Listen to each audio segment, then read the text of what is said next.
तो hey guys, welcome back our YouTube channel. तो start करते हैं। आज हम पूरा डिटेल में पढ़ेंगे न्यूटन्स लॉ ऑफ मोशन को।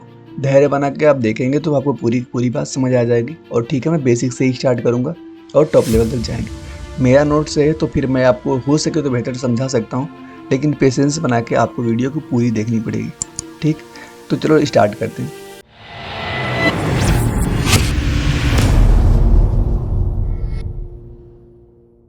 इसमें हमको पढ़ना है सबसे पहले न्यूटन्स फर्स्ट लॉज। तो न्यूटन फर्स्ट लॉ आपको थोड़ा सा भी तो पता ही होगा, क्योंकि हम 10th में ही पढ़ते हैं, 9th में ही पढ़ते हैं। ठीक है ना। तो देखो न्यूटन्स फर्स्ट लॉ पता क्या बोलता है। जैसे मान लो कोई सी बॉडी हो, अगर वह मान लो रेस्ट में रखी हुई है ना, तो वह रेस्ट में ही रहना चाहती है। ठीक, अगर वह मोशन कर रही है कांस्टेंट वेलोसिटी से, तो वह मोशन ही करना चाहेगी। कब तक? जब तक कि हम उस पर कोई एक्सटर्नल फोर्स ना लगाएं। अब देखो इसको लिखना कैसे होगा। आपको इसको लिखना होगा ऐसे कि a body continue to be in a rest or uniform motions unless an external force is applying. Easy सा होता है, इसमें कोई बड़ी बात नहीं होती। मतलब जिस बात को हमने आपको लिखने को बोला है, उसी बात को अगर मैथमेटिकल टर्म में आपको लिखना हो तो कैसे लिखोगे। देखो हमने क्या बोला कि एफ एक्सटर्नल अगर जीरो होगा, कैसा एफ एक्स मतलब एफ एक्सटर्नल फोर्स जो बाहर से हम लगा रहे हैं वह अगर जीरो होगा तो हमारा ए भी जीरो होगा। कैसे भैया? हम जानते हैं कि एफ इक्वल टू क्या होता है, मास इंटू एक्सेलरेशन। ठीक, जिधर एफ की डायरेक्शन होती है उधर ए की डायरेक्शन होती है, आपको पता होगा। तो अगर हमने एफ एक्सटर्नल जीरो कर दिया तो यहाँ से ए भी क्या हो गया, हमारा जीरो हो गया। ठीक, और हम जानते हैं कि ए इक्वल टू होता है क्या, डी वी अपॉन में डी टी।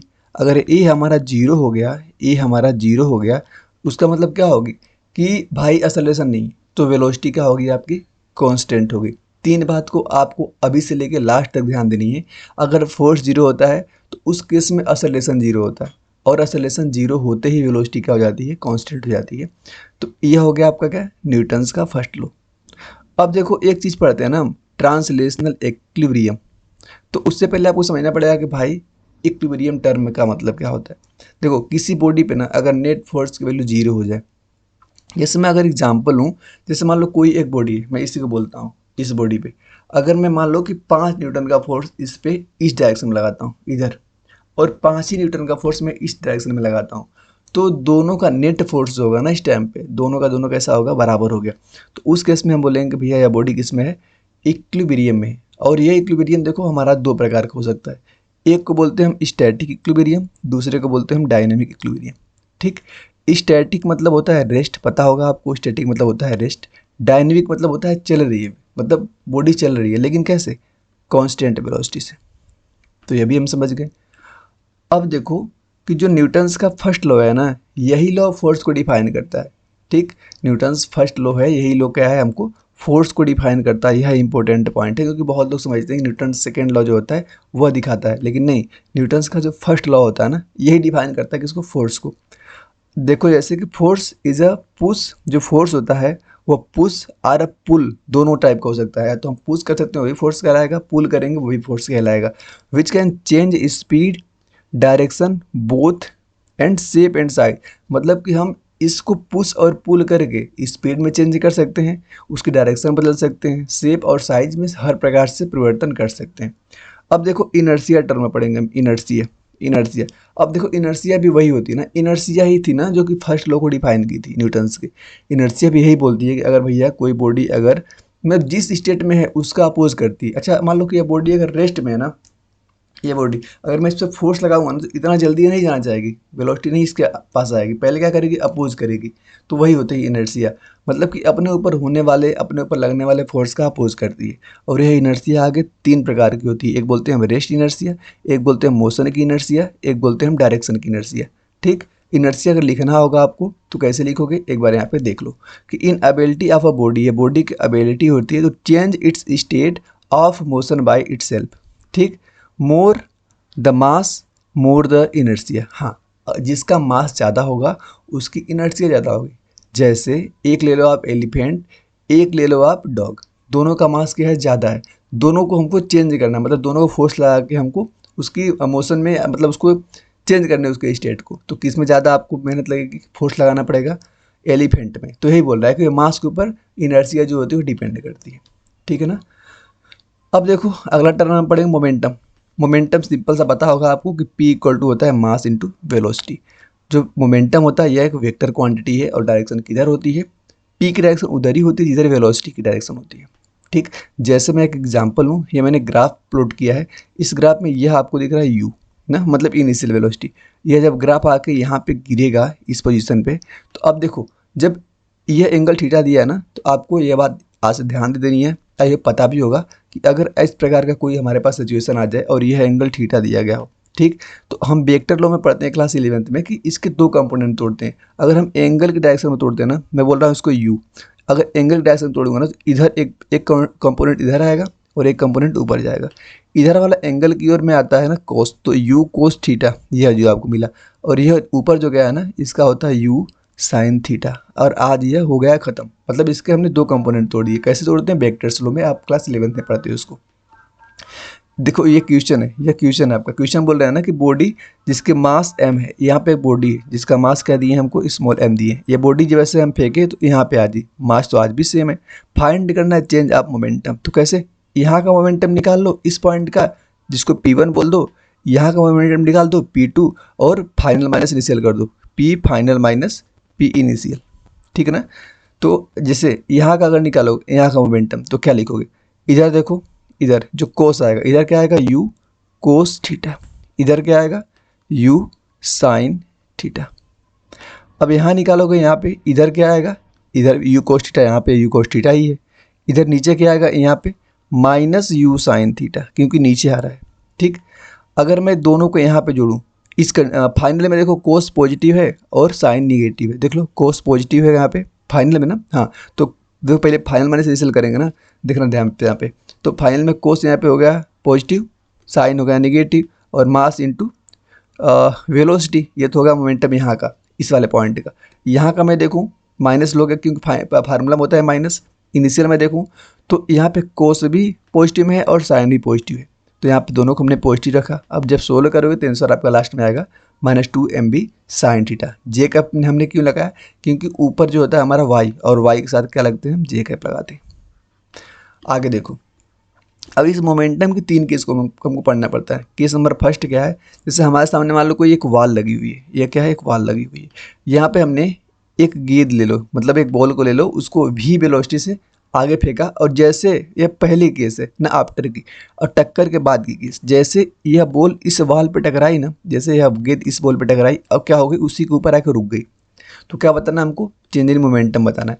मतलब कि यह केस हमारी इनिशियल वाली है और यह केस हमारी फाइनल वाली है।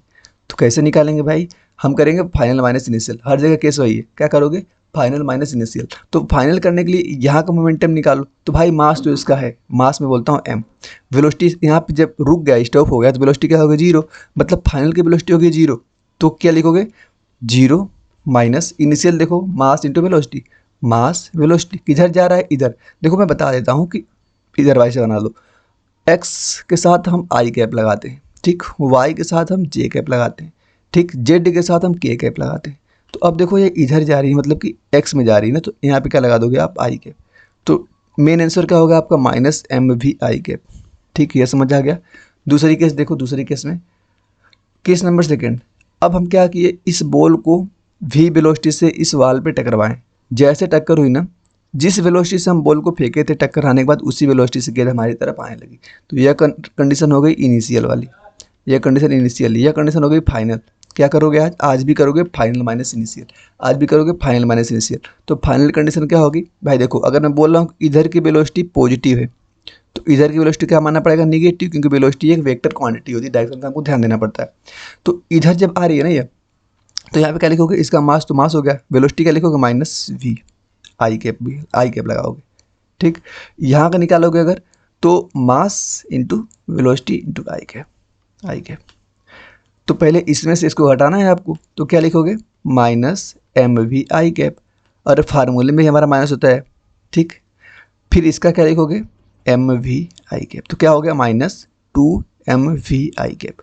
मतलब कि आपको ध्यान देना है, जब हम किसी बॉडी को, जब किसी बॉल को अगर फेंकते हैं किसी वाल पे टकराने के बाद, जिस वेलोसिटी से फेंके थे अगर उसी वेलोसिटी से हमारी तरफ आती है, तो उस कंडीशन में उसका मोमेंटम में चेंज कितना होता है, -2mv। माइनस क्यों लगा रहा हूँ मैं, क्योंकि इसमें जो चेंज हो रहा है डायरेक्शन के साथ, मोमेंटम भी हमारी क्या होती है, एक वेक्टर क्वांटिटी होती है। थर्ड जो हमारी केस होती है उसको हम बोलते हैं ऑब्लिक कोलिजन। ठीक, क्या बोलते हो आप, ऑब्लिक कोलिजन। ऑब्लिक कोलिजन में हम क्या करते हैं ना, अभी तक देखो हम क्या कर रहे थे, या तो सामने से फेंक रहे थे तो पहली केस में रुक गई थी, दूसरी केस में जिस वेलोसिटी से फेंके तो उसी वेलोसिटी हमारी तरफ आई थी। थर्ड केस में थोड़ा सा तिरछे फेंकेंगे, जैसे मान लो कि हमारे सामने एक वाल लगी है, तो इस वाल पे मैं थोड़ा सा कुछ एंगल पे, मतलब कुछ ऐसे कुछ एंगल पे फेंकूंगा, ऐसे फेंकूंगा, जितने एंगल पे फेंकूंगा ना उसी एंगल पे क्या होगी, वो रिफ्लेक्ट होगी। तो उसको हमें बताना होगा। देखो जैसे हमने बोला कि भाई ये एक हमारा एम मास है, ठीक, इसको हमने इधर वी वेलोसिटी से फेंका फेंका और यह एंगल हम क्या बोल दिए, यह एंगल थीटा बोल दिए। कैसे, ये एंगल थीटा ऐसे हो गया क्योंकि जितने एंगल पे यहाँ पे टकराया था उतने एंगल पे यहाँ से हमारा रिफ्लेक्ट हो गया। तो अगर यह एंगल थीटा है तो यह भी एंगल हमारा थीटा होगा, यह एंगल थीटा होगा। तो अगर हम इसका v का इधर कंपोनेंट तोड़ें तो होगा हमारा b cos थीटा, ऊपर तोड़ेंगे तो b sin थीटा। यह एंगल अगर हमारा थीटा है तो अगर यह एंगल निकाले तो यह भी हमारा थीटा ही आएगा। तो इधर अगर मैं इसका कंपोनेंट भी cos आएगा, ऊपर भी sin आएगा। अब क्या करना है हमको, ये हो गया हमारा इनिशियल कंडीशन, ये हो गया हमारा इनिशियल, और ये हो गई हमारी फाइनल कंडीशन। ठीक, फाइनल कंडीशन। तो फाइनल माइनस इनिशियल आज भी करना है। ठीक, तो अब देखो यह भी और यह भी, यह तो ऊपर जा रही है, इनके वजह से तो कोलिजन होगा ही नहीं। अब बताओ, ये साइन का कंपोनेंट दिख रहा है और ये साइन का कंपोनेंट दिख रहा है, दोनों का हमने तोड़ा तो ये दोनों ऊपर जा रही हैं, तो ऊपर की वजह से मोमेंटम थोड़ी आएगा, टक्कर जिसकी वजह से होगी मोमेंटम उसकी वजह से आएगा ना। तो यहाँ पे जो साइन वाली होगी ना वैल्यू, यह खत्म हो जाएगी साइन, और यह खत्म हो जाएगी, बचा क्या हमारा भी कोस थीटा और भी कोस थीटा। अब देखो भी कोस थीटा को देखेंगे तो जितने वेलोसिटीज इधर जा रही इतने वेलोसिटीज इधर आ रही, मतलब हमें तो लग रहा है भाई सेकंड वाली केस बन गई, आप सेकंड वाली, ठीक है ना। तो सेकंड वाली केस बन गई, बस इसमें क्या ऐड हुआ है, बस इसमें यहाँ पे बस v वेलोसिटी था, आज क्या है, आज यहाँ पे v कोस जा रही है, तो v कोस जा रही है तो v कोस आएगी, तो कितना आंसर आएगा, -2mv कोस थीटा। ठीक, और ये जो एंगल हमको यहाँ पर रखना है किसके साथ, नॉर्मल के साथ जो एंगल बन रहा है ना, नॉर्मल इसको बोलते हैं, इसी को बोलना है हमको। ठीक भाई, तो अब तीनों केस आपको पता होगी, नहीं बोलना चाहिए आपको। एक केस हमने सीधे फेंका था, रुक गई थी, तो वहाँ पे -mv वेलोसिटी आई थी, जिस वेलोसिटी से हमने फेंका था अगर उसी वेलोसिटी से हमारी तरफ आ रही है तो -2mv कोस -2mv था। अगर हम ऑब्लिक कोलिजन कर रहे किसी एंगल में फेंक रहे थे तो 2mv कोस थीटा फेंके थे तो -2mv कोस थीटा हमारी तरफ आई थी। अब देखो न्यूटन सेकेंड लॉ को देखेंगे, न्यूटन सेकेंड लॉ बढ़िया, यहाँ पे भी समझ जाओगे आप।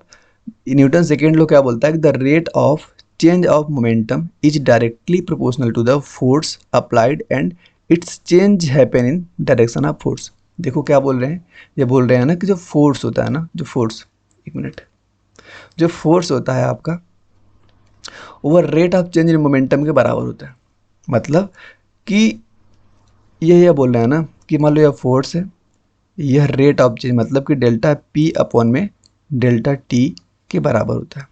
तो इसको समझने के लिए भाई जो फोर्स होता है दो टाइप का हो सकता है, एक तो एवरेज फोर्स हो सकता है और एक होता है आपका इंस्टेंटेनियस फोर्स। एवरेज फोर्स जो होता है उसके बीच का जो डिफरेंस होता है ना ज़्यादा होता है, तो ज़्यादा डिफरेंस के लिए हम क्या डेल्टा यूज करते हो, और अगर डिफरेंस कम है तो उसके लिए आप डेल्टा यूज करते हो लेकिन स्मॉल डी लिखते हो। तो यह हो गया आपका एफ एवरेज और यह हो गया आपका एफ इंस्टेंटेनियस। अब मैं पहले एफ इंस्टेंटेनियस की वैल्यू को निकालता हूँ। ठीक, तो आपको पता है कि एफ इंस्टेंट क्या हो जाएगा, डी पी अपॉन में डी टी।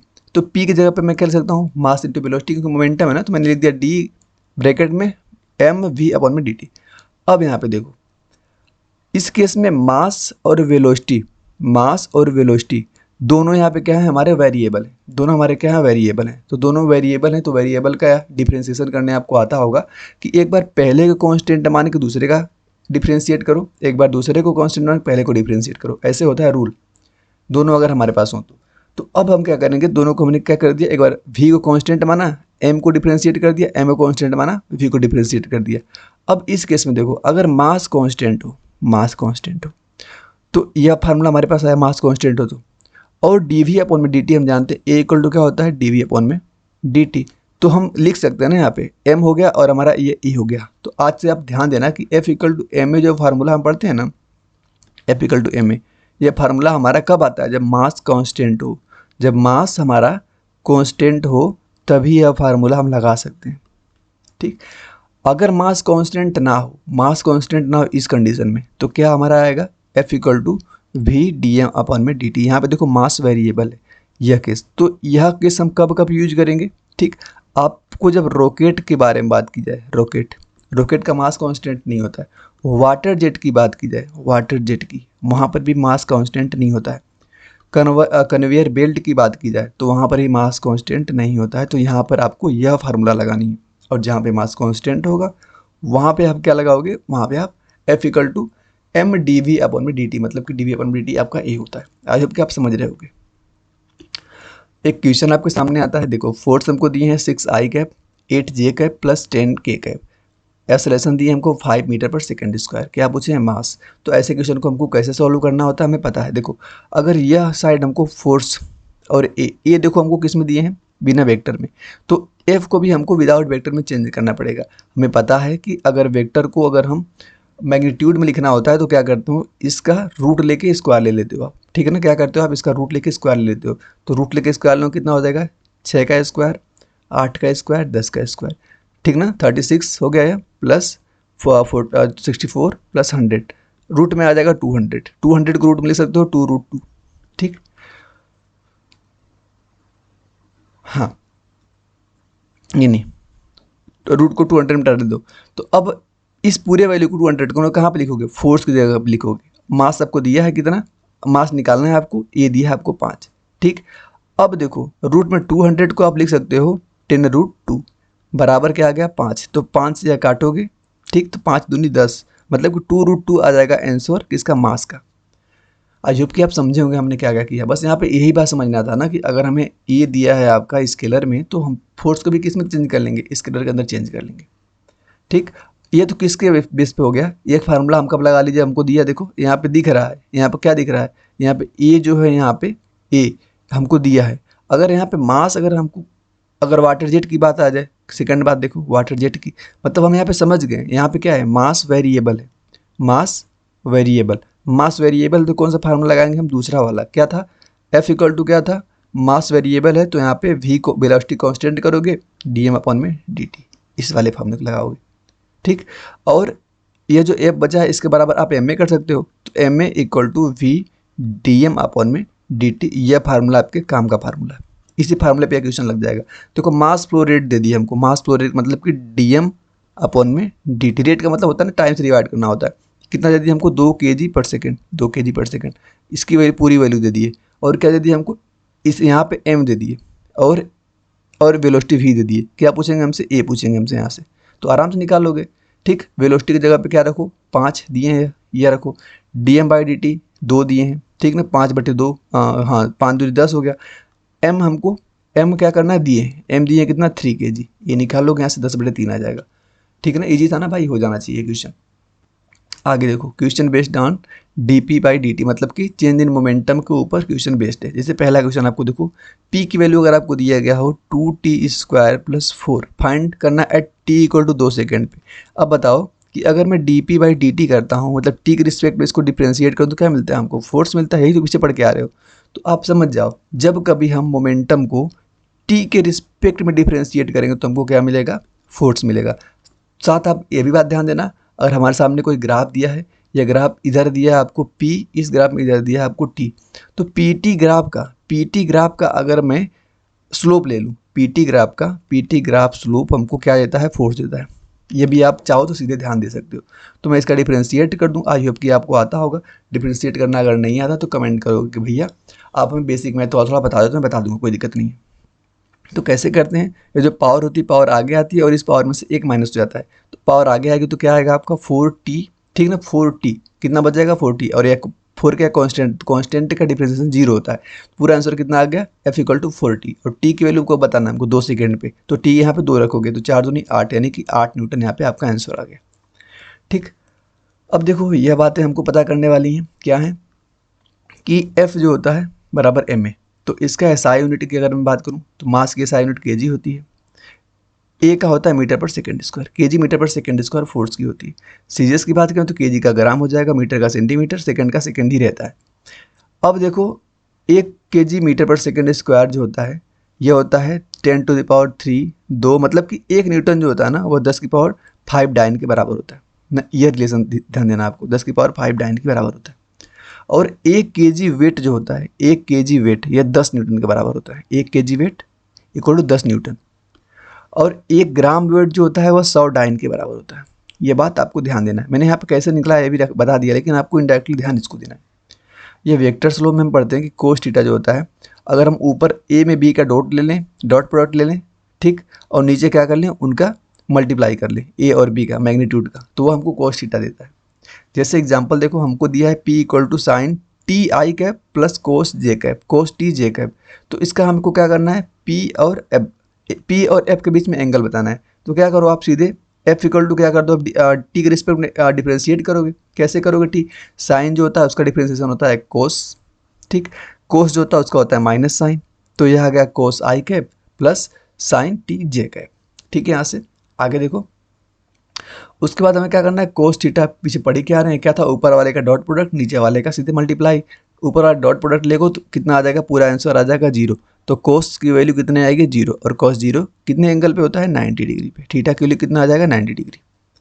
यहाँ पे अब यह बताया जा रहा है आपको कि जो एफ होता है, एफ अगर मैं पीटी ग्राफ ले लूँ, वही बता जो मैंने बताया आपको, पीटी ग्राफ का स्लोप ले लूँ तो आपको फोर्स मिल जाएगा, ठीक। अगर मैं क्या कर दूँ, एक ले लूँ यहाँ पे एफ ग्राफ, नहीं, अगर पीटी ग्राफ का देखो, पी और टी ग्राफ का स्लोप हमको क्या दे रहा है, फोर्स दे रहा है, मतलब कि F equal to D P by D T.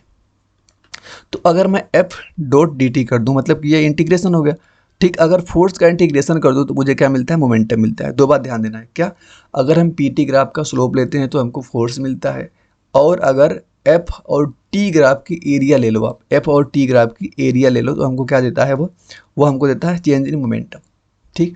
अब देखो यहाँ से क्वेश्चन आ गया हमारे सामने। क्वेश्चन क्या है, इस देखो इस ग्राफ पे y पे p हमको दे दी, मतलब मोमेंटम, x पे दे दी हमको t, और ये हमको दे दी एक पॉइंट a और एक पॉइंट b। हमको बताना है एफ ए अपॉन में एफ बी। कैसे निकालोगे, स्लोप निकालने आपको आता होगा। इसका स्लोप कैसे हो जाएगा, इसका स्लोप ऐसे एंगल बनाओगे, यह एंगल 30 डिग्री, ठीक, 30 डिग्री। तो इसका स्लोप कितना हो गया, 30 डिग्री, मतलब कि tan, देखो स्लोप का मतलब होता है tan थीटा, तो tan 30 अपॉन में यह कितना हो गया, यहाँ से 60 दिए हैं, लेकिन हमको यह थोड़ी लेना, हमको यह लेना है। यह पूरा हो गया हमारा, पूरा एंगल 90 डिग्री, यह हो गया हमारा कितना, पूरा 90 में से 30 घटाओगे तो कितना आएगा, 60। तो नीचे आएगा tan 60, और tan 30 होता है 1/√3, और tan 60 होता है /√3, तो कितना आ गया, 1/3। तो इसका आ गया 1/3। अब दो क्वेश्चन, यह वाला और यह वाला आप खुद करोगे, कैसे करना मैंने बता दिया आंसर, ठीक ना। चलो अब आते हैं आगे, फाइंड चेंज इन मोमेंटम।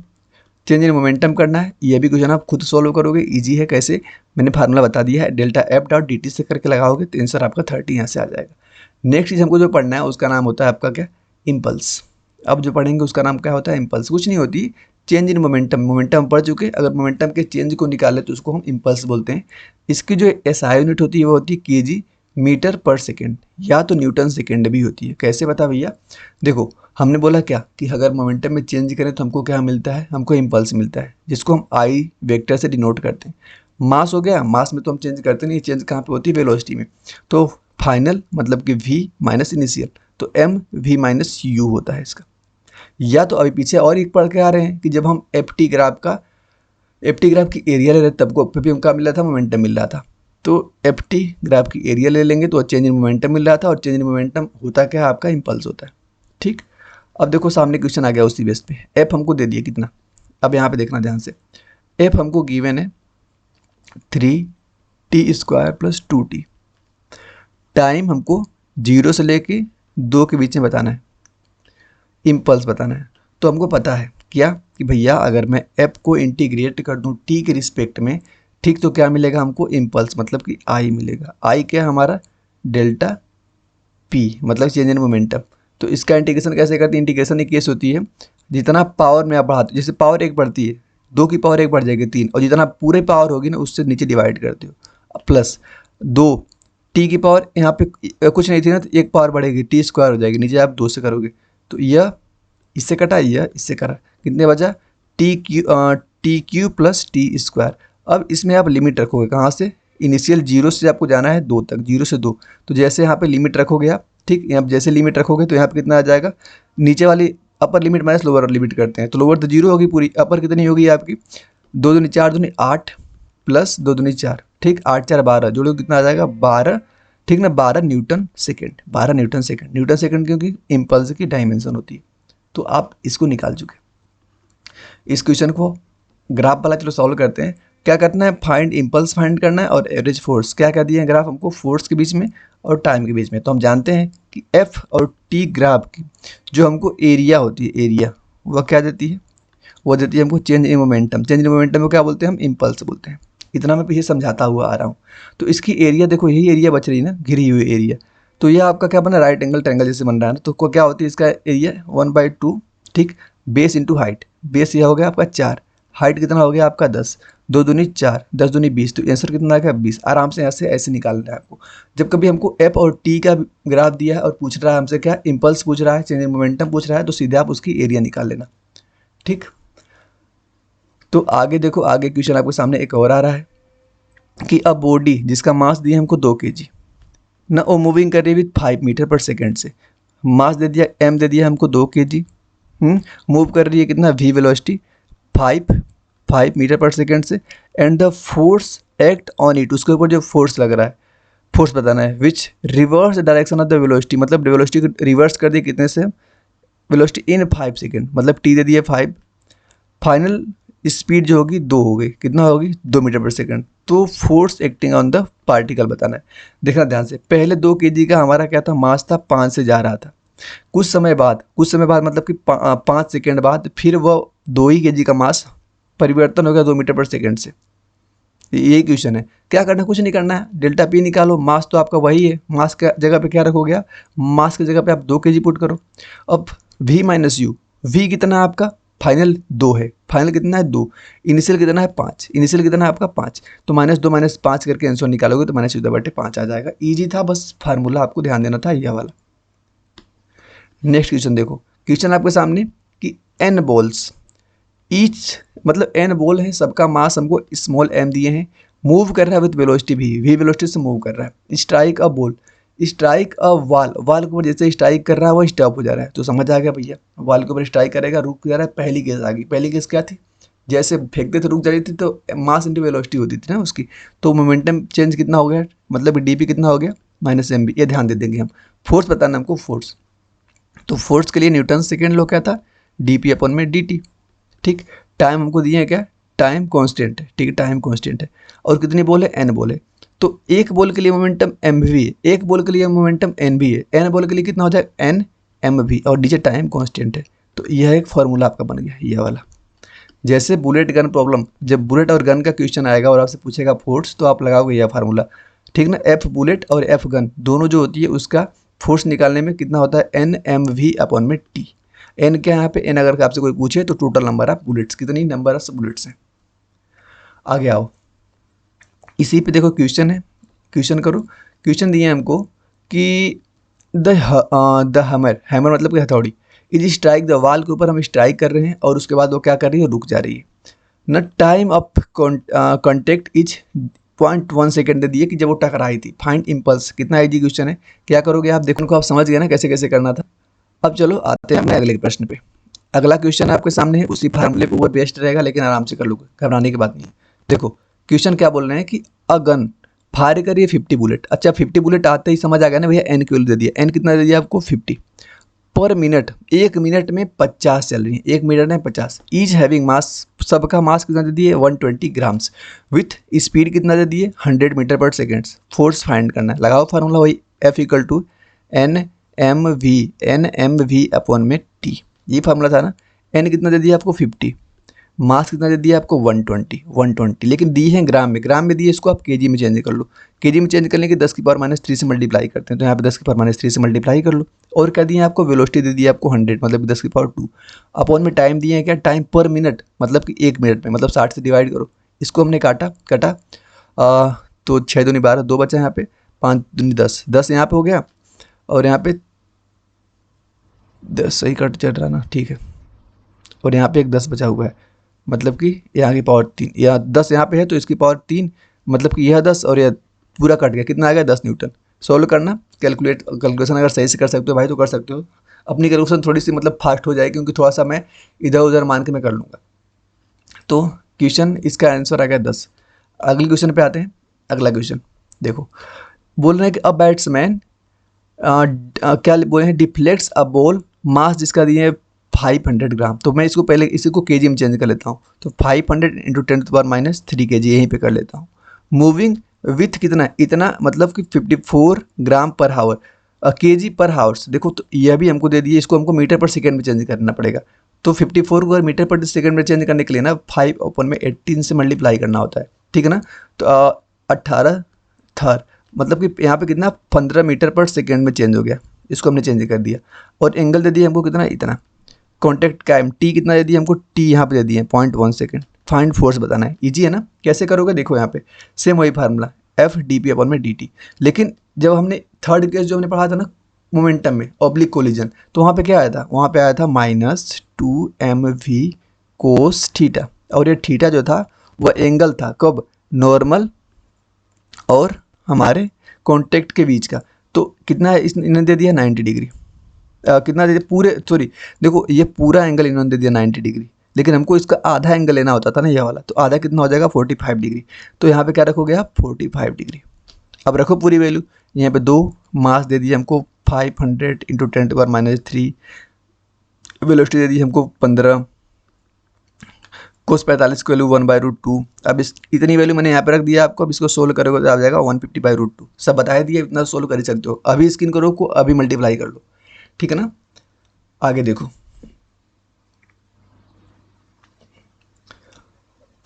इस क्वेश्चन को घर करना, सोल्यूशन यहाँ पे दे रहा हूँ, लेकिन नहीं चलो करवाते हैं। देखो इसका मास हमको दिए m, मास दिए m, इसको वेलोसिटी इधर दे दिए v। और यह क्या है, एक ट्यूब है हमारा ना, एक ट्यूब है, इसकी रेडियस 8 दे दी है। If ball move with the constant speed the F average बताना है द बॉल, कुछ नहीं, F = m, v - u करोगे, अपन में t करोगे। अब देखो इधर जा रही है मतलब कि, और फिर यहाँ पे इधर जा रही है। फाइनल क्या है हमारी, -v। फाइनल क्या है हमारी, -v, क्योंकि मैं इधर का पॉजिटिव मान रहा हूँ और इधर का निगेटिव मान रहा हूँ। तो फाइनल -v माइनस इनिशियल जो u था ना, ये इनिशियल u है। u भी क्या होगा आपका सॉरी इनिशियल v दिया है, मतलब कि भले v दिया लेकिन है तो u ही। तो माइनस माइनस दोनों माइनस हो जाएंगे, तो -2v, तो 2mv - t आ जाएगा। और v की जगह पे आप क्या ले सकते हो, अब पता है कि समय इक्वल टू होता है distance upon velocity. Distance upon velocity, distance कितना हो जाएगा, पूरा चलता तो 2πr होता, लेकिन चला है कितना, आधा ही चला है ना, मतलब कि कितना πr, ये होगा डिस्टेंस। वेलोसिटी v रख दो। अब टाइम की जगह पे आपको यह वैल्यू पुट करनी है, नीचे जो टाइम है ना वहाँ पे क्या पुट करो, πr/v, तो v ऊपर जाएगा। तो यहाँ से एक फार्मूला, मतलब कि ऐसा क्वेश्चन पूछा हुआ है तो इसलिए हमने करवा दिया। ये क्वेश्चन आप खुद करना है, इजी है, उसी पे बेस्ड है। देखो फार्मूला दिख रहा है, इसको आप खुद करिएगा। बहुत सारे क्वेश्चन यार करवा दूंगा मैं, टेंशन मत लो। अब यह देखो मास फ्लो रेट आ गया ना, यह क्वेश्चन, इस पे क्वेश्चन बनते हैं मास फ्लो रेट के ऊपर। कुछ नहीं होता, ध्यान से बस देखना। यह देखो हमारे सामने, मतलब ये हमने कोई एक स्ट्रक्चर ले लिया, डेंसिटी इसकी हमको दे दिया रो एक, इसकी क्या है डेंसिटी। अब हमने x डिस्टेंस पे ये एरिया इसकी a दे दी। तो हमको पता है मास इक्वल टू क्या होता है, volume into density. Mass equal to होता है वॉल्यूम इंटू डेंसिटी। तो दोनों साइड अगर हम t से क्या कर दें, डिवाइड कर दें दोनों साइड, तो यहाँ पे हो जाएगा m/dt, m/t। वॉल्यूम हमारा होता है क्या, एरिया इंटू डेंसिटी, ठीक ना। सॉरी, वॉल्यूम जो हमारा होता है, देखो वॉल्यूम हमारा क्या होता है, वॉल्यूम एरिया। देखो इसकी वॉल्यूम निकालने के लिए मैं क्या कर दूं, यह जो है x इंटू यह, मतलब कि एरिया ए दिए हैं उसमें x का मल्टीप्लाई कर दूं, तुमको वॉल्यूम मिल जाएगा। और उसमें अगर हम यह डेंसिटी रो दिए ही हैं, इसमें भी हमको t से डिवाइड करना है, जो दोनों साइड करना है। तो इधर क्या हो गया, m बाई जो t बचाना है, इसी को हम बोलते हैं मास फ्लो रेट। इधर क्या बच गया आपका, a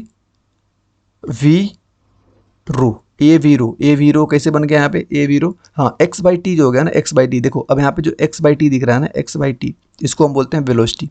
पढ़ा होगा आपने, जो वेलोसिटी होती है डिस्प्लेसमेंट अपॉन में टाइम होती है। तो x/t यहाँ पे जो दिख रहा है वो क्या चेंज हो गया आपका, v हो गया, और यह e हो गया, और यह रो हो गया। और इधर का जो m/t बच रहा है, इसको हम मास फ्लो रेट बोलते हैं। तो ये होगा आपका फार्मूला। किसी क्वेश्चन में लगा के देखते हैं कैसा क्वेश्चन आएगा। देखो पूछ रहे हैं कि वाटर जेट स्ट्राइक कर रहा है the wall of the angle theta and bounce back and so on. मतलब कि हमने इसको यहाँ पे किया और फिर यहाँ से बाउंस बैक हो रहा है। ये एंगल अगर हमको इन्होंने थीटा दे दिया, तो यह एंगल भी हो जाएगा आपका थीटा। तो इधर तोड़ेंगे तो आपका v cos थीटा आ जाएगा, इधर तोड़ोगे ऊपर तो आ जाएगा v sin थीटा। सेम यहाँ पे टूटेगा, साइन को हम छोड़ देंगे, v वाला बचेगा। पढ़ चुके हैं इसको, p कितना आ जाएगा, -2mv cos थीटा अपॉन में t। 2 और m/t जो दिख रहा है ना, m/t हम पढ़ चुके हैं, m/t हम पढ़ चुके हैं। क्या होता है आपका a v रो, क्या होता है a v रो, इसको हमने m/t की जगह पे रख दिया और v cos थीटा यहाँ बचा है, v cos थीटा हमने रहने दिया। दो अब यहाँ से एक फार्मूला बना हमारा क्या, 2a रो, यहाँ से v मिलकर v स्क्वायर cos थीटा। नहीं समझ आ रहा होगा यहाँ पे क्या क्या हो गया। अब आते हैं हम न्यूटन्स थर्ड लॉ के ऊपर। न्यूटन्स थर्ड लॉ जो होता है वह क्या बोलता है, to every actions there is a equal and opposite reaction. किसी बॉडी पे हम जितना फोर्स लगाते हैं वो बॉडी भी हमारे ऊपर उतना ही फोर्स लगाती है। यहाँ पे देखो F जो है, यहाँ पे F इक्वल टू क्या बोल रहे हैं, FAB अगर बोल रहे हैं तो उधर का जो फोर्स होगा ना वो कितना होगा, -B/A होगा। Force applied in A on B। अब देखो क्वेश्चन हमारे सामने, अब कुछ इंपॉर्टेंट पॉइंट है, सीधे का सीधा इसको आपको ध्यान देना है। पहला पॉइंट क्या, there is no isolate force in nature from always exist in a pair. जितने भी हमारे नेचर में फोर्स पाए जाते हैं सारे के सारे पेयर में ही पाए जाते हैं। Action and reaction are same are nature ना, सेम नेचर के होते हैं। There is no time gap, इनके बीच में कोई टाइम गैप नहीं होता बिटवीन द एक्शन और रिएक्शन। ऐसा नहीं होता कि अभी मैंने मारा 1 घंटा बाद उधर से रिएक्शन आने वाला, नहीं, कोई टाइम गैप इनके बीच में नहीं होता है। They act on the different body, अलग अलग बॉडी पे एक्ट करते हैं। So don't cancel out each other, दोनों एक दूसरे को कैंसिल आउट नहीं करते। Rocket propulsion is the based on the Newton's third law. Rocket propulsion का नाम आप सुने होंगे, यह न्यूटन्स के थर्ड लॉ पे बेस्ड होता है। देखो रॉकेट प्रपल्सन क्या होता है, हम यहाँ पे देख लेते हैं। रॉकेट प्रपल्सन में क्या होता है, जैसे हमारे सामने एक रॉकेट बना हुआ है, ठीक, यह जा रहा है ऊपर v वेलोसिटी से। तो इस केस में हमें सीधे क्या ध्यान देना ना, FBD बनाना होगा, जो कि अभी आगे सिखाऊंगा, लेकिन यहाँ पे सीख लो FBD एक बार। इसका कुछ मास होगा, मैं बोल रहा हूँ कि इसका मास स्मॉल m है। तो नीचे इसको ग्रेविटी लगेगी, कितना नीचे लगेगी ग्रेविटी, mg, नीचे ग्रेविटी लग रही है mg। ऊपर लगेगा आपका, ऊपर जा रहा है तो ऊपर लगेगा आपका फोर्स के लिए क्या यूज करोगे, देखो यहाँ पे मास जो है ना, यहाँ पे मास वेरिएबल है। मास अगर वेरिएबल है तो वेरिएबल के लिए हमने कौन सा फार्मूला पढ़ा था, मास एवरिएबल dV/dt।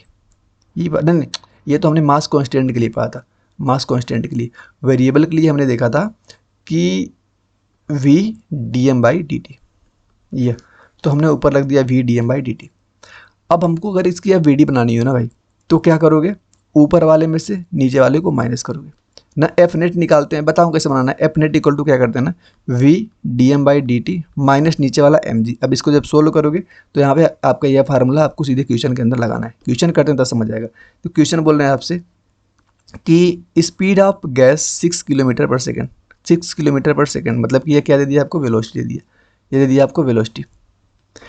Eight any given instants mass दे दिया हमको कितना, 100 kg, एंड एक्सेलरेशन दे दिया हमको 2 मीटर पर सेकंड स्क्वायर। फाइंड करना है मास फ्लो रेट, फाइंड करना है मास फ्लो रेट। तो ये फार्मूला अभी हम जो पढ़े ना पीछे, क्या था, v dm/dt minus mg equal to ma। अब बार बार निकालेंगे नहीं, इसको याद कर लो, इसी के ऊपर सारी वैल्यू पुट करनी है।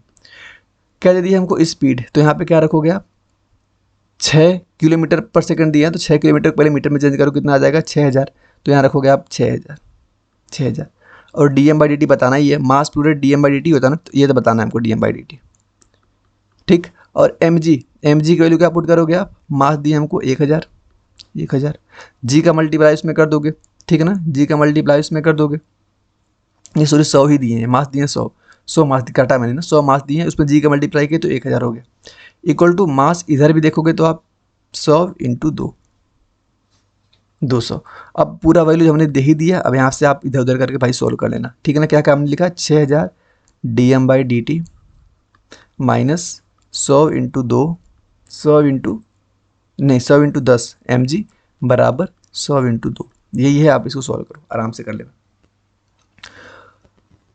यह क्वेश्चन सेम उसी पे बेस पे बोल रहे हैं कि गिवन इंस्टेंट्स मास दे दिए हमको 600 kg, स्पीड ऑफ गैस दे दिए 1 किलोमीटर पर second, mass flow rate dm/dt बताना। इसी फार्मूले पर के लगाना, आराम से लगेगा, कोई दिक्कत नहीं है, ठीक। एक फार्मूला आपको यह भी ध्यान देना है कि पहले देखो यहाँ पे मास कितना दिख रहा है हमारे पास, इतना, इसकी स्पीड जो दे दी है हमको इतना दे दी।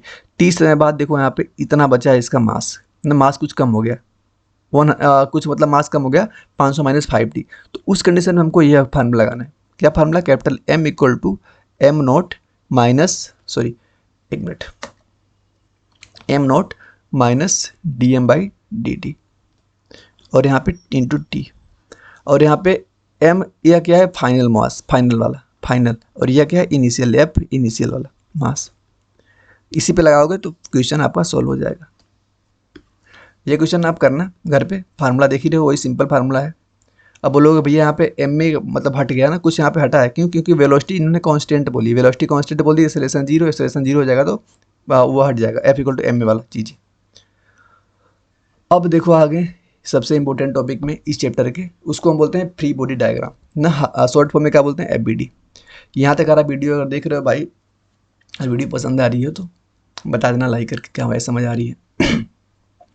अब पढ़ने वाले हैं हम FBD free body diagram. Easy होता है, कोई दिक्कत नहीं है, घबराने की बात नहीं है, यहाँ से एक ही क्वेश्चन नहीं बचेंगे आपके। देखो फ्री बॉडी डायग्राम जो होता है ना, वह क्या करता है ना, जितने भी एक्सटर्नल फोर्स हैं किसी बॉडी के ऊपर, जितने भी एक्सटर्नल फोर्स होते हैं किसी बॉडी के ऊपर, उसी को क्या करता है ना, दर्शाता है, दिखाता है कैसे हमको दिखाना है।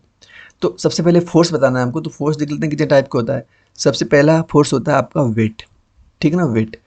तो इसके बारे में अगर जाने हम, तो ये एक ग्रेविटेशनल पुल ऑफ अर्थ है, अर्थ जिसको खींचती है, एक्ट करता है वर्टिकली डाउनवर्ड, मतलब कि toward centre of the earth. मतलब अगर हमारी कोई बॉडी यहाँ पे आपको रखी हुई दिखाई दे रही है, बॉडी जिसका मास m है, तो नीचे एक फोर्स लगता है, जैसे mg, हमेशा किधर लगेगा, नीचे। तो यह क्या हो गया, आपका वेट हो गया। लेकिन सोचो अभी इसी को तो मैंने यहाँ पे सरफेस पे रखा था, स्ट्रेट सरफेस पे, लेकिन अगर इसको मैं ऐसे रख दूँ इंक्लाइन सरफेस पे, इसको हम बोलते हैं इंक्लाइन सरफेस, तो आज भी जो mg लगेगा ना, नीचे लगेगा हमेशा। एक हमेशा अर्थ मतलब mg, ऐसा नहीं कि मैंने ऐसा रखा तो mg इधर लगने लगा, इधर नहीं, आज भी mg यहाँ पे ही लगेगा। और यहाँ पर इसका एंगल हमको थीटा दिए हैं, तो हम यह एंगल हमको निकालना है, यह एंगल निकालोगे थीटा, अगर निकालोगे तो ठीक है, नहीं निकालोगे तो बताना कमेंट करके, इजी होता है। यह एंगल अगर थीटा दिया है तो यह एंगल भी थीटा ही होगा। तो अब बताओ थीटा के अगर mg को मैं इधर तोड़ूँ थीटा में, तो क्या आएगा, यहाँ पे कोस आएगा, इधर तोड़ूँ तो क्या आएगा, साइन आएगा। कोस और साइन मैंने तोड़ दिया, अब बस यही हो गया। अब हमारा यह mg खत्म। सेम यहाँ पे भी देखो वैसे ही हो गया हमारा mg, वैसे ही हमको तोड़ना है। पहला हम पढ़ लिए किसको, वेट को, दूसरा हम पढ़ेंगे नॉर्मल रिएक्शन को। नॉर्मल रिएक्शन को, नॉर्मल रिएक्शन क्या होती है भाई, it is a push force. ये क्या होती है, push force at toward the body, ये बॉडी की ओर लगती है, परपेंडिकुलर टू सरफेस के परपेंडिकुलर लगता है। जैसे इसका मास अगर m है, m1 है, तो नीचे लगेगा mg, ये तो हो गया इसका वेट। अब इसी मास की वजह से इसके परपेंडिकुलर ऊपर एक फोर्स लगेगा n1, जिसको हम बोलते हैं नॉर्मल फोर्स, ठीक है ना। और जो नॉर्मल फोर्स होता है ना, ये बॉडी इज लूज कर देगा कंटेंट को, अगर कॉन्टेक्ट जिस पे बॉडी रखी हुई है अगर उसको लूज कर दी, तो नॉर्मल फोर्स क्या होता है, आपका जीरो हो जाता है। अब देखो हमारे पास यहाँ पे दो बॉडी है, ठीक है, एक का मास m1 है, एक का मास m2 है। तो अब m2 वाले के यहाँ पे नीचे क्या लगेगा, नॉर्मल ऊपर लगेगा, और इस m1 वाले की वजह से यहाँ पे नीचे इधर लगेगा, ऊपर लगेगा n1, ऐसे लगेगा, ठीक है ना। तो अगर मैं इन दोनों बॉडी को अलग अलग करके देखूँ, जैसे m2 को मैंने यहाँ पे लिख दिया, या bd का मतलब होता है कि हर एक बॉडी पे फोर्स बताना होता है। हमने m2 को यहाँ रख दिया और m1 को यहाँ पे रख दिया, तो m2 के ऊपर बताओ नीचे एक फोर्स लग रहा है m2 की वजह से, तो m2g। तो इधर लेके देखो n2 जो है, n2 तो n2 किधर लगेगा, ऊपर, n2 लगेगा ऊपर। अब जो n1 लगा है ना, ये n1 रखा है, इसका फोर्स जो लगेगा ना, इसके ऊपर नीचे लगेगा, यहाँ पे नीचे लगेगा, नीचे, तो n1 एक फोर्स हो गया।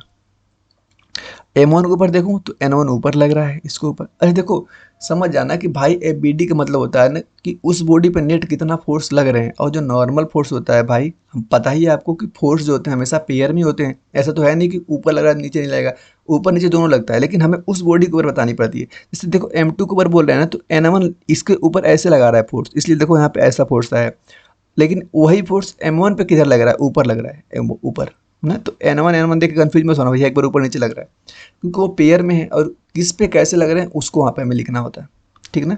तो m1 अपन में m2 ऐसे हो जाएगा। ड्रा करना है आपको एफबीडी इसके m2 और f3 के बीच में, आराम से हो जाएगा। m2 और m3 के बीच में बताना है आपको। तो एक तो हो सकता है कि पूरे को एक सिस्टम मान लो, मतलब कि m2 और m3 को क्या मान लो, एक सिस्टम मान लो, तो क्या हो गया m2 प्लस m3, बात वही होगी। अब इसका पूरे का मान लो g, तो नीचे कितना लग रहा है, कितना m2 प्लस m3 g, पूरे का वेट लग रहा है। और इसका मैं बोल रहा हूँ नॉर्मल m3, और इसका बोल रहा हूँ n1। तो अब इसका जो होगा भाई इधर लगेगा। और जैसे देखो एक बॉडी हमारी है ना, इस सरफेस पे रखी हुई, थोड़ा दूर दूर करता हूँ, तो अगर इसका नॉर्मल इधर लग रहा है ना, तो इसका नॉर्मल इधर भी लगेगा। लेकिन यह वाला जो फोर्स मैं दिखा रहा हूँ, ये इस बॉडी पे लग रहा है, और यह वाला जो नीचे लग रहा है ना, नीचे अगर कोई बॉडी है उसके ऊपर लग रहा है। तो अगर मुझे इस फोर्स को दिखाना है ना, तो जब इस बॉडी का एबीडी बनाऊंगा तब इसको लिखूंगा, इसको नहीं लिखूंगा, क्योंकि भाई ये इस बॉडी पे लग ही नहीं रहा है, इसके वजह से भले दूसरे बॉडी पे लग रहा है। समझ रहे हो ना बात। अब देखो, अब स्टेप आ गया कि कैसे हम सोल्व करते हैं प्रॉब्लम्स को। पहला स्टेप देखो, अगर acceleration in a particular direction में जीरो है, अगर if acceleration is a particular direction is zero then balance कर दो फोर्स को, जो फोर्स दिए हैं दोनों फोर्स को बराबर कर दो। अगर बॉडी का एक्सेलरेशन हमको दिया है अलोंग अ पार्टिकुलर डायरेक्शन में, तो हमें F net equal to M A लगाना पड़ेगा। क्या हमने बोला? F net equal to M A कब लगाना पड़ेगा? जब हमें किसी पर्टिकुलर डायरेक्शन में एक्सेलरेशन दिया हुआ है। जैसे देखो यहाँ पे क्या दिए क्वेश्चन, 2 मास दे दिए, एक 2 kg एक 3 kg। अब बताना है हमको क्या है इसका, मान लो नॉर्मल बताना है, इस पर बताना है नॉर्मल, तो इसका मैं n1 बोल रहा हूँ, इसको मैं n2 बोल रहा हूँ। कैसे बताओगे? तो इस बॉडी का पहले इस बॉडी को अलग करो, दोनों बॉडी को मैंने अलग अलग कर लिया। इसका 2 kg है और इसका कितना है 3 kg है। इसका क्या बताना है हमको? इसका बताना है हमको नॉर्मल। तो भाई एफ बी डी बनाने की कैसी होती है ना कि दोनों का हम अलग अलग क्या करते हैं, एफ बी डी बनाते हैं। एफ बी डी मतलब कि उस पर कितना लग रहा है। अब बताओ इसका मास 2 है तो इसके नीचे इसका वेट कितना हो जाएगा? 20 न्यूटन। एम जी किया हमने, मास इंटू जी, जी हम 10 मान के चल रहा हूँ, जी हम 10 मान के चल रहे हैं, 10 हो गया। अब बताओ कि इस बॉडी पे नॉर्मल इधर ऊपर भी लगेगा नीचे भी लगेगा, लेकिन हमको यह वाला लेना है जो इस पे ऊपर लग रहा है। तो इधर नॉर्मल n1 लग गया, n1। ठीक, तो अब देखो यहाँ पे एक्सेलरेशन हमको दिया नहीं, मतलब कि ए जीरो है, तो हम n1 बराबर कर सकते हैं 20 को। यही तो बोला है पहला step, if acceleration is particular direction is zero, then दोनों फोर्स को बैलेंस कर दो। तो n1 बराबर कितना आ गया? 20 न्यूटन। अब इस वाले को देखो 3 kg, तो इसका देखो 3 kg वाले को ध्यान से देखना है, इसको पहले मिटाने दो। कितने फोर्स लग रहे हैं तुम्हें बताना है, कितने फोर्स लग रहे हैं। एक तो हो गया इसका वेट नीचे कितना 30, ठीक। एक तो हो गया इसका वेट, दूसरा क्या हो गया, एक मिनट, दूसरा क्या हो गया इसका, ये जो n2 दिख रहा है ना n2, ये n2 इसके ऊपर लग गया n2, और इस n1 की वजह से नीचे वाला यह जो फोर्स बचा है ऐसे लग रहा था n1। तो अब देख लो, दो फोर्स नीचे हैं, n1 और 30, दो फोर्स नीचे हैं और एक फोर्स ऊपर है, ठीक है ना। दोनों बराबर कर दो, 30 प्लस n1, जो जो दोनों एक साइड है उसको इधर कर दो, बराबर बराबर कर दो n2 के, और n1 हम निकाल चुके हैं कितना 20, अभी पीछे निकाले हो, तो 30 प्लस 20 इक्वल टू n2, तो कितना आ गया n2 इक्वल टू आ गया 50 न्यूटन, ठीक है ना। चलो ये क्वेश्चन कर लेना, खैर फेमस वाला क्वेश्चन है लेकिन कर ही लेना इसको, तो कुछ नहीं है, क्योंकि पूरा क्वेश्चन करवा दूंगा तो भाई बहुत बड़ा हो जाएगा। अब देखो यहाँ पे एक कॉन्सेप्ट आएगा, आपका कॉन्सेप्ट आएगा 5 और 3 और 4 का, जो हमारे पास अगर राइट एंगल ट्रायंगल दिया होता है, एंगल 37 और 53 वाला, आज के बाद नहीं भूलोगे, इस बात को मान के चलना। जैसे देखो हमारे सामने कोई ऐसा एंगल दिया होता है ना, एक दिया होता है 37 डिग्री पूछता है, या तो 53 डिग्री पूछता है, कितना एंगल होता है, साइन की वैल्यू, कोस की वैल्यू, टैन की वैल्यू, किसी की वैल्यू पूछ ली। आज के बाद हमें क्या देना है भैया, अगर हम एक राइट एंगल ट्रायंगल ऐसे में बनाता हूँ, तो एक एंगल होता है हमारा 90 डिग्री, इसमें से एक एंगल 90 डिग्री, मतलब कि सबसे बड़ा हमारा 90 डिग्री होता है। अब यह दोनों जो मर्जी वो हो सकते हैं, मतलब कि अगर हमको इसको भी 90 करना होगा ताकि कितना होगा हमारा 180 होगा, तो एक 37 होना चाहिए और एक क्या होना चाहिए, एक होना चाहिए हमारा 53। नहीं, इन दोनों में से किसी किसी को करना है, तुम जहाँ मर्जी तहाँ रख लो। अगर यहाँ पे तुम 53 रखते हो, यहाँ पे 37 रखते हो, रख सकते हो। तरीका क्या ध्यान देना है कि भैया सबसे, देखो 3 वैल्यू होती हैं, एक होता है 3 4 5, इन्हीं 3 4 5 को हमें अरेंज करना है कहाँ पे क्या होता है। तो देखो सबसे बड़ी वैल्यू, सबसे बड़ा एंगल जो होता है हमारा 90 डिग्री, तो इसके सामने सबसे बड़ी वैल्यू जाती है, इसके सामने क्या आएगी सबसे बड़ी वैल्यू। अब 37 अगर यहाँ पे रखते, अभी यहाँ पे रखे हो ना, 37 सबसे छोटी इनमें से, तो सबसे छोटी सबसे सामने सबसे छोटी आएगी, मतलब यहाँ पे 3 आएगा, ठीक। और 53 जो बच गया, अब यहाँ पे 4 कर दूँ। अब सोच रहे हो कि भैया मैं अगर मान लो ऐसा बना दूँ, ये तो 90 होगा, कन्फर्म हो गया। अगर मैं आज यहाँ पे मैं क्या कर दूँ 37 और यहाँ पे कर दूँ 53, कोई दिक्कत नहीं है। आज भी 90 के सामने क्या होगा 5, छोटा सबसे है ना, इसके सामने क्या होगा सबसे छोटा 3, यहाँ पे क्या होगा 4, 3 4 5 ऐसे बन जाएगा। अब हमें पता है क्या, अब हमें साइन कोस टेन सबकी वैल्यू पता है, कैसे निकालते हैं, क्या होता है परपेंडिकुलर वन में हाइपोटेनस ना, इसका क्या होता है आपका बेस अपॉन में हाइपोटेनस, हाँ इसका क्या होता है परपेंडिकुलर वन में बेस, तीनों का पता है। अब लिखो साइन, अगर अब जो वैल्यू पूछे, अगर साइन 37 पूछ रहे हैं तो इसके सामने परपेंडिकुलर 3/5, कोस 35 पूछ रहे हैं, कोस 35, तो यहाँ पे क्या हो जाएगा आपका 5/4, नहीं 20, 4/5। तो इस प्रकार आप किसी का भी निकाल सकते हो। समझ रहे हो ना भाई मैंने क्या बताया, बहुत ज़बरदस्त चीज़ बताई, मतलब कि स्मॉल एंगल के सामने आपका स्मॉल एंगल होगा, लार्ज एंगल के सामने आपका लार्ज एंगल होगा, आपको इसको हाईलाइट करना है। यहाँ तक क्लियर। अब देखो अगर इस क्वेश्चन को मैं आपको समझाऊं, इस क्वेश्चन को थोड़ा सा बढ़िया क्वेश्चन है, समझ जाओगे आराम से, घबराने की बात नहीं है। इस क्वेश्चन को आप ध्यान से समझना, जो जो मैं बताऊंगा। अब देखो हाँ, तो यही देख रहे थे ना। अच्छा, इस क्वेश्चन को समझ रहे थे, ध्यान समझना, कोई बड़ी बात नहीं है। ये जो देखो नॉर्मल आता है ना, जितनी मतलब कि जितनी वाल से कांटेक्ट है, मतलब देखो एक बार यहाँ पे कांटेक्ट है, कांटेक्ट में है, और एक बार यहाँ पे कांटेक्ट में, तो जहाँ जहाँ पे कांटेक्ट हो रहा है वहाँ पे इसका नॉर्मल अलग अलग होगा। इस वाले से कांटेक्ट, यहाँ पे इसका नॉर्मल N1 हुआ है, यहाँ पे कांटेक्ट हुआ तो यहाँ पे इसका नॉर्मल N2 हुआ है, ठीक है ना। तो इस प्रकार इसके हम मतलब कि नॉर्मल को देखते हैं। अब देखो यहाँ पे जब इसको हम जान लिए, तो अब इसको हम अलग से लेके आते हैं उठा के। मैं इसको अलग से उठा के यहाँ पे लेके आता हूँ, ध्यान से समझना। यहाँ पे ध्यान से, यहाँ से उठा के लेके आया मैंने। यह फोर्स इधर लग रहा है ऐसे, कितने 20 न्यूटन का टोटल फोर्स बताना होता है बीटी में हमें किसी बॉडी पे। एंगल हमको दे दिए, ये कितना 37 डिग्री।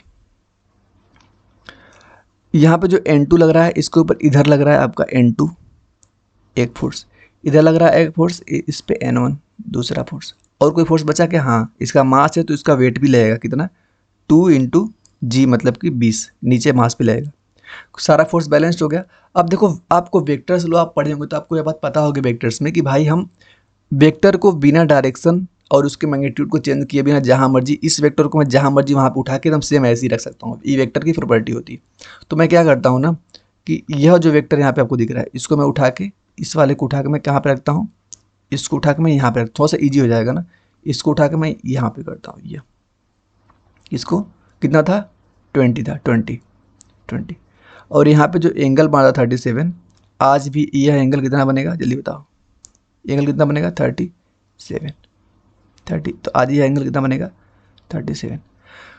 अब इसका मैं कंपोनेंट तोड़ता हूँ, एक कंपोनेंट इसका इधर आएगा, एक कंपोनेंट इसका इधर आएगा। इस कंपोनेंट की अगर मैं बात करूँ तो कितना आएगा 20, कोस है ना इधर, तो कोस 37। ये मैं सिखा दिया हूँ कोस कैसे आ रहा है, बहुत बहुत एंगल के डायरेक्शन में तोड़ते हैं तो कोस आता है। नीचे क्या आ जाएगा 20 साइन 37। अब देखो टोटल, अब तो इस फोर्स का काम खत्म, मैंने इसको तोड़ दिया। अब देखो कितना फोर्स इससे बच दिखाई दे रहे हैं, यहाँ पे आ गया, यही फिगर बन गया हमारा।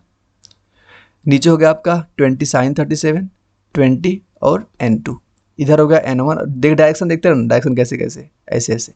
अब मुझे अगर मान लो N1 बतानी है, ये तो हमको दिया नहीं, N1 बतानी है, तो N1 जो हो जाएगा हमारा, N1 इधर वाले के बराबर इधर के, मतलब यहाँ पे N1 जो हो जाएगा 20 कोस 37 के बराबर हो जाएगा, ठीक। तो 20 कोस 37 की वैल्यू अगर हमें बतानी हो तो कैसे निकालोगे कोस 37 की वैल्यू? कोस 37 की वैल्यू होती है 4/3। मैंने तरीका बता दिया कैसे निकालना है, चाहो तो निकालोगे, 4/3 हो जाएगी। और N1 कितना आ जाएगा आपका, N1 आ जाएगा आपका यहाँ से 16। N2 निकालना ना, N2 हो गया आपका ये। तो इधर लगने वाला फोर्स बराबर ऊपर का फोर्स, मतलब कि नीचे लग रहे हैं आपके 20 sine theta plus 20 sine theta plus 20 बराबर किसको हो जाएंगे N2 के। नीचे देखो यहाँ पे 2 फोर्स लग रहे हैं, ऊपर एक फोर्स, तो इसका बराबर करो कितना आ जाएगा 20 + 12, 37 की वैल्यू आप निकालना। देखो बता दे रहा हूँ ना, ऐसे करो। ये हो गया आपका 90, और ये हो गया, अगर मैं 37 मानता हूँ, अगर इसको 53 मानता हूँ, तो बड़े के सामने यहाँ बड़ा 37/3, यहाँ पे 4। तो साइन के लिए क्या होता है परपेंडिकुलर अपने बेस, इसके लिए परपेंडिकुलर 3 अपने बेस क्या हो जाएगा 4, 3/4। तो यहाँ पे 3/4 लिखूँ, 3/4, 5 को 20, 4 3 5 3 15 ना, कितना आएगा परपेंडिकुलर बेस? अच्छा हाँ, 5 परपेंडिकुलर पर 3 बेस नहीं होता है, हाँ, मतलब हाइपोटेनस होता है, सॉरी। साइन 37 इक्वल टू हो जाएगा क्या, ए परपेंडिकुलर, मतलब कि 3/5। तो 5 को 20 और 3 5 3 12, हाँ ठीक है 15। हाँ सही है, सही कर लेना, ऐसे आराम से हो जाएगा। 3/5 यहाँ पे रखना, 3/5। इस क्वेश्चन की अगर हम बात करें तो इस पे लग रहा है कितना 10, इसका एंगल दे दिया 4, और ये दे दी 1 kg, एक्सेलरेशन लग रहा है इधर ए से। अब देखो यहाँ पे फोर्स लगा दी, जैसे फोर्स लगा दी मतलब कि ए अब यहाँ पे आ गया, फोर्स की वजह से एक्सेलरेशन आता है, हमने फोर्स लगाया, यहाँ पे ए आ गया। जैसे यहाँ पे ए आ गया, इजी होगा ना। अब कैसे, अब लगाओगे तुम एफ नेट वाला, जो हमने 2 फार्मूला बताया था, F net equal to M A. अब इस फार्मूले को आपको लगाना पड़ेगा। तो इसका स्टेप होता है, अगर ऐसा क्वेश्चन बने तो इसको अलग हमने तोड़ दिया और इस वाले को हमने अलग तोड़ दिया।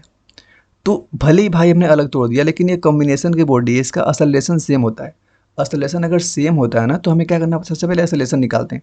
तो ए इक्वल टू होता है आपका एफ नेट अपॉन में एम टोटल। कहाँ से आया है, F equal to M S निकाला मैंने, एम एस से, तो यहाँ से एक एफ नेट वाला एम टोटल आ गया। तो यह वैल्यू को निकालोगे सबसे पहले ए, तो आराम से और चीज़ें हो जाएंगी। एफ कैसे निकलेगा, एफ कितना दिया है टोटल, देखो टोटल इस पर 10 न्यूटन का फोर्स लग रहा है, तो एफ नेट की जगह पे 10 रखोगे। मास दोनों का मास रखोगे, 4 1 5, मास कितना हो गया 5, तो 5 दूनी 10। 2 मीटर पर सेकेंड स्क्वायर क्या निकाली, एक्सेलरेशन, सबका एक्सेलरेशन 2 मीटर पर सेकेंड स्क्वायर निकाली। अब देखो इसको हमने तोड़ा, मास कितना है इसका 4 kg, इधर लग रहा है इस पर 10 का फोर्स। अब इधर यहाँ पे देखो, यहाँ बॉडी कॉन्टेक्ट में आ गई ना, क्या लग रहा होगा यहाँ पे नॉर्मल, यह बॉडी इसके ऊपर इधर लगा रही होगी नॉर्मल, इधर, तो इधर लग रही है, मतलब कि यह फोर्स इधर है और यह फोर्स इधर है। तो अब सोचोगे भैया, लेकिन ए जो हमने निकाला है, ए की डायरेक्शन हमको इधर मिली है, फोर्स इधर लगा रहे हैं, ए भी हमको इधर मिलेगा, मतलब कि बॉडी हमारी, भले ही तुम एन इधर लगा रहे हो 10 इधर लगा रहे हो, लेकिन बॉडी जहाँ हमारी इधर ही रही है ना, इधर बॉडी जा रही है, मतलब कि यह वाला फोर्स हमारा 10 ज़्यादा होगा। 10 वाले में से कम को हटाएंगे तो क्या बच गया हमारा एफ नेट ना, इधर एफ नेट को लिखते हैं बराबर एम में, यह क्या हमने लिखा एफ नेट। तो एफ नेट के लिए फाइनल माइनस ज़्यादा माइनस कम में से, तो 10 माइनस एन अपॉन में इक्वल टू एन ए।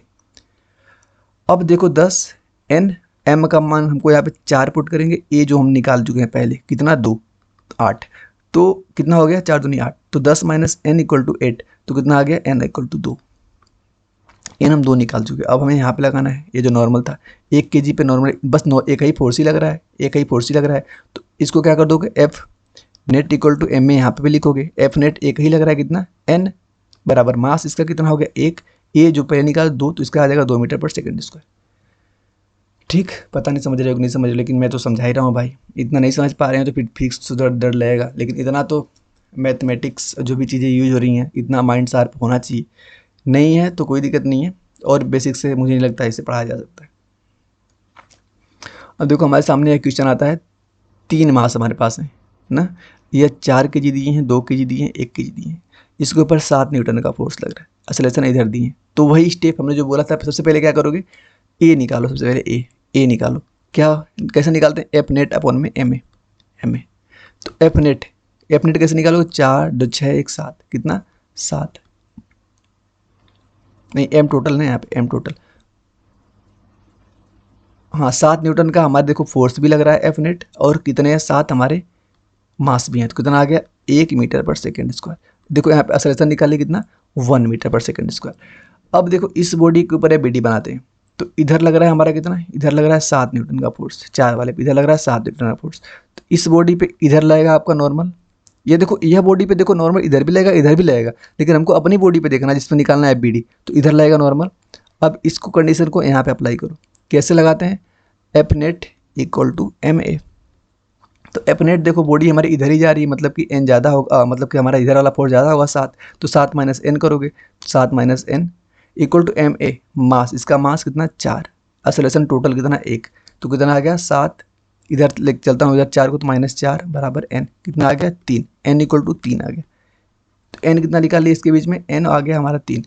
अब मैं सेकेंड बॉडी को देखता हूँ, सेकेंड बॉडी को, इस वाले 2 kg वाले को, दो, तो इसमें जो एन यहाँ पे निकाला था, एन इसके ऊपर इधर लगेगा एन, और यहाँ पे भी टक्कर में आ रही है, तो ये इधर लगाएगा, इसको मैं n1 बोल रहा हूँ, n1 आज इधर जा रही है बॉडी, तो आज क्या करूँगा n माइनस, मतलब कि इधर वाला फोर्स ज़्यादा है, n माइनस n1 बराबर मास, इसका मास कितना हो गया 2 kg, ए निकाल चुका हूँ मैं, ए 2 1 2 ना, 2 1 2, इधर n हम यहाँ पे निकाल चुके हैं 3, तो यहाँ पे n 3 पुट किए, n1 निकालना है हमको, मास 2 किए, ए 1 किए, तो टोटल कितना आ गया हमारा 1 न्यूटन। अब इतना बड़ा सा क्वेश्चन है, इसको खुद करना, कैसे करोगे, एफ नेट हमको कितना दिया, इसका वैल्यू हमको एफ फोर्स लग रहा है 1 2 3 4 5 6 मास हो गया, तो एफ/6 करोगे तो जाके क्या निकाल ली, इसका एक्सेलरेशन निकाल ली। अब अलग अलग बॉडी का अलग अलग करके जितना चाहो उतना बार इसका निकाल सकते हो। इतना क्वेश्चन सफिशियंट है। अच्छा अगला एक क्वेश्चन और यहाँ पे देख लो, अगर ऐसा क्वेश्चन हमारे सामने आए, ऐसा क्वेश्चन, तो इस बॉडी को उठाओ, यहाँ पे इस बॉडी को, बीडी बैलेंस प्रेशर ऐसा निकाल लो। तो 40 न्यूटन को अगर मैं ऐसे तोड़ूँ, तो मैं ऐसा करता हूँ ना कि यहाँ पे बॉडी मैंने बनाया, ये जो फोर्स यहाँ पे लग रहा है 53, इसको मैं ऐसे यहाँ पे कर लूँ, तो यह हो जाएगा आपका 53, तो इधर आएगा आपका कोस, नीचे आएगा साइन, तो हमें कॉस वाला की वजह से, हाँ ठीक है। तो इधर देखो एंगल तोड़ूंगा तो ये कितना आ जाएगा हमारा 40 कोस 53, नीचे आ जाएगा कितना 40 साइन 53, लेकिन मुझे इस वाले को लेना है फोर्स, ऊपर वाले को। तो इधर लग रहा है कितना नेट फोर्स कितना 40, इधर इधर इसको तोड़ोगे इधर, तो इधर कितना टूट के आएगा, यह आएगा आपका, अगर यहाँ पे रखूँ मैं तो यह 37 आएगा कोस और साइन, इधर इधर ही आएगा 20 कोस 37, या 20 कोस 37 आ रहा है या 40 कोस 37 आ रहा है, मतलब इधर वाला ज़्यादा है। तो 40 कोस 37 माइनस करोगे 20 कोस 37 बराबर ये आपका एफ नेट निकला। एफ नेट कितना आ गया 20 कोस 37, 20 कोस 37 आपका निकल गया नेट। तो इसमें से अब ए निकालने के लिए क्या करते हैं, एफ अपॉन में एम। एफ कितना आ गया 20 कोस 37 अपॉन में एम कितना आ गया 4 1 5 5। तो यहाँ से निकालोगे ए, जैसे ए निकालोगे फिर मैंने ए बी डी बनाने का ढंग आपको बता ही दिया। अब अगला पढ़ना होता है हमको अपरेंट वेट। अपरेंट वेट को पढ़ना पड़ता है, अपरेंट वेट को। तो अपरेंट वेट जो होता है ना, इसको हम true weight equal to M G बोलते हो आप ना, इसको क्या बोलते हो आप ट्रू वेट बोलते हो, जो कि एम जी के बराबर होता है। असलेशन ड्यू टू ग्रेविटी, मतलब कि अगर असलेशन ड्यू टू ग्रेविटी जो है ना दोनों सेम साइड है, मतलब ए और जी सेम साइड है तो साइन में निगेटिव आता है, बताऊंगा अब इसका कब यूज करना है। और अगर अपोजिट साइड होते हैं तो वहाँ पे आता है आपका पॉजिटिव। वेट मशीन मेजर करती है आपके एन को, जो वेट मशीन जो आपको वेट मेजर करवाते हैं ना, वहाँ पे आपका एन मेजर होता है ना normal, the surface of the given reading. जैसे देखो यहाँ पे v वेलोसिटी अगर कांस्टेंट हो, वेलोसिटी अगर कांस्टेंट हो तो उस केस में जो हमारा n होता है ना mg के बराबर हो जाता है, जो n होता है mg के बराबर हो जाता है। कैसे, अब जैसे इसका वेट है, इसका वेट है सीधे खड़ा है, मतलब एक्सेलरेशन है ही नहीं, मतलब वेलोसिटी कांस्टेंट है, एक्सेलरेशन 0 है। तो इसका मास अगर मैंने बोला स्मॉल m है तो नीचे क्या लगेगा mg, जितना इसका मास लगेगा उसके ऊपर लगेगा इसका नॉर्मल, तो mg और नॉर्मल बराबर हो जाएंगे। अब मैं इसको a एक्सेलरेशन से ऊपर चला देता हूँ तो अब क्या हो जाएगा, n ज़्यादा हो जाएगा mg से, n ज़्यादा हो जाएगा mg से, तो मैं यहाँ पे F net equal to M A लिखूंगा। एफ नेट कितना हो जाएगा n minus M G, N minus M G बराबर किसके एम ए के, एम ए। अब इसको सोल्व करूँगा तो हमारा यह निकल के आएगा। इस केस में ए नीचे है ठीक, और एम जी भी नीचे है, तो इस केस में क्या हो जाएगा एम जी नीचे एम जी है ना, और ऊपर यहाँ पे एन लग रहा है एन, तो आज एम जी बड़ा है तो एम जी माइनस एन करूँगा बराबर एन ए के, बराबर एम ए के। तो यहाँ से यह फार्मूला आएगा। इन तीनों को आपको ध्यान देना।